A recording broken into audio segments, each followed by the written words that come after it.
Hey guys! So my first video, I decided I should kind of go in order, so I'll back up to all the way years before I started the PCT, and then I'll kind of what I packed and things like that. So I'll kind of move along as if you wanted to plan this yourself. So I'll answer 3 questions in this one. The first question will be, when did I decide to do a long distance hike, / how did I decide to do that? And then why I chose the PCT, like why the PCT? And then 3, how I prepared for it in the years prior. So we'll just get started with number 1. How did I choose a long distance hike? So years ago, I lived in Nepal for several months, and in my off time from working in a hospital, I did a couple of hikes, a little treks, I guess a couple of treks along the Annapurna Mountains, and that's kind of when my love for mountaineering and my love for hiking was ignited. So when I returned home, I was like super pumped. I was like, Dad, like we need to go do this and stuff like that. And he was pretty into mountaineering. He climbed Mount Rainier before, and so my birthday was a few months later. This is kind of leading up to why I chose the PCT. But so I was kind of down for another hike. Like I was ready. I was excited. And so then for my birthday, a few months later in July, my dad got me several books. Actually, several is an understatement. He got me a lot of books about hiking and backpacking and things like that. And so then I was just kind of looking at them and stuff like that. So that's kind of when I decided, okay, like I definitely want to do this. And then one of them happened to be, didn't read, but I mean, I skimmed several of them. A lot of them are just informational books. And so he ended up getting me the Pacific Crest Trail data book.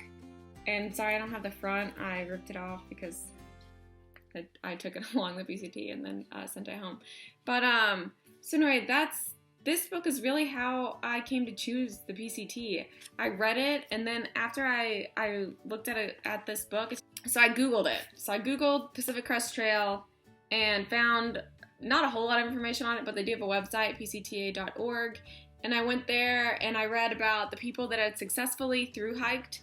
So thru-hiking meaning that they did it all at one time. They hiked from the beginning to the end, whether that be south to north or north to south. They did it all at one period of time. They didn't stop and take off for a month and then return, or take off for a year and then come back. They didn't section hike it. I mean, it was just like all of the sections all at one time, all 3 states all at one time.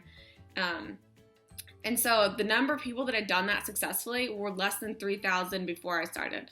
And I thought, that's crazy. Less than 3,000 people in the entire world have ever successfully thru-hiked the Pacific Crest Trail.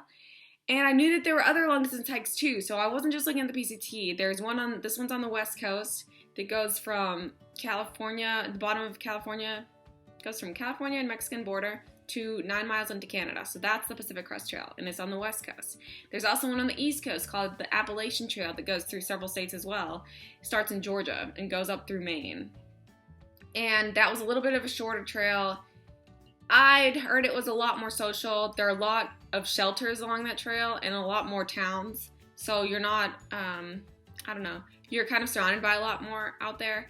And then there's also the Continental Divide Trail, and that starts in New Mexico and kind of goes through more of central North America.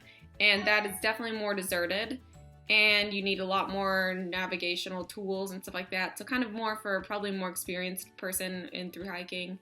And so I just kind of obviously ruled that one out because this is my first thru-hike. I just kind of wanted to do it, but I wanted to do it on my own, and I didn't want to be surrounded by a ton of people all the time, and I knew I didn't want it to be as short as the Appalachian Trail, so I chose the PCT. It was a nice middle ground, not the most populated, not the least populated, not the longest, not the shortest. I thought it was a good fit for me, and I love the West Coast, and I absolutely wanted to see lots of places on the West Coast that I wouldn't see otherwise. So that's why I chose that one.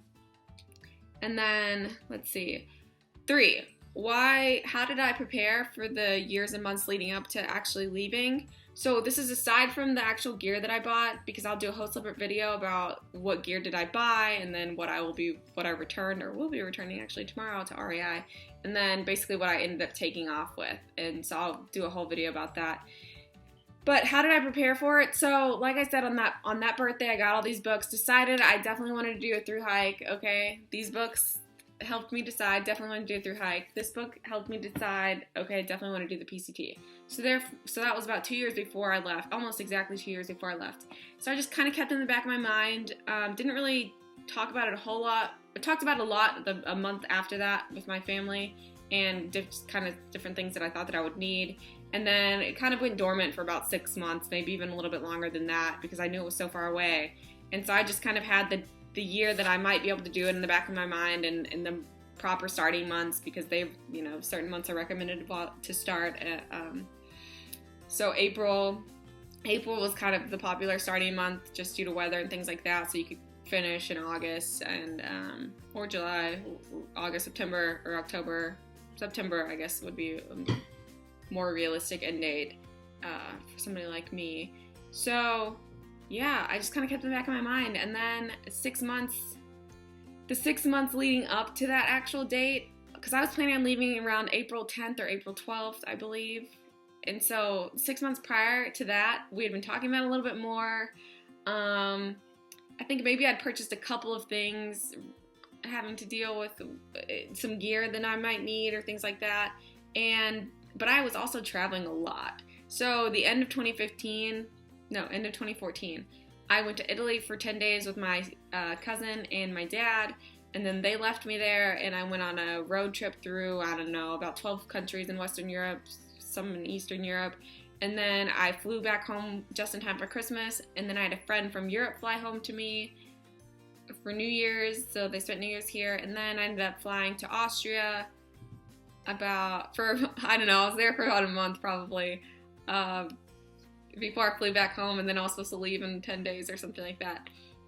And so I was definitely not very prepared. And to be completely honest with you guys, yes, I wanted to do it, and yes, I had every intention of doing it.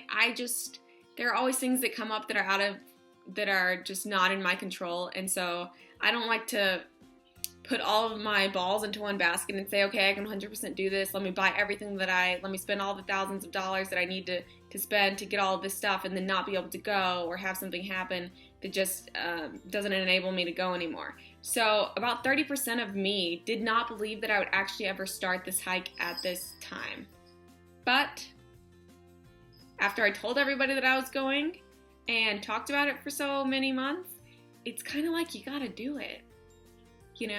If there's something that you want to do and you're kind of nervous about doing it, or you think that it's really out there, start talking about it. Start writing it down. Start researching it. Start telling your family and friends that you kind of want to do this.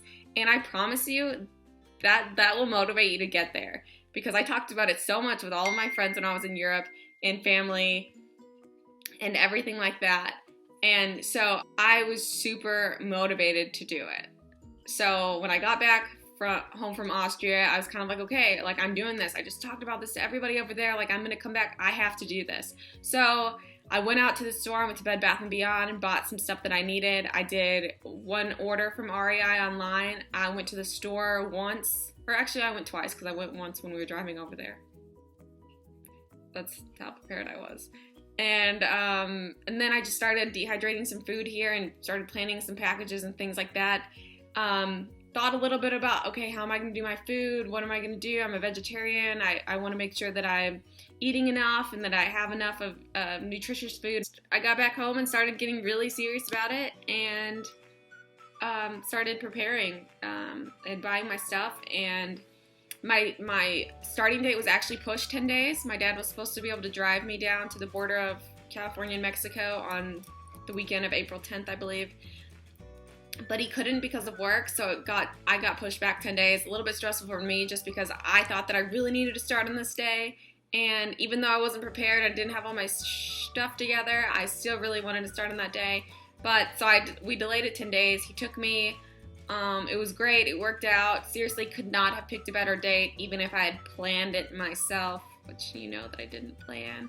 So yeah, no, it worked out perfectly. It was a great experience.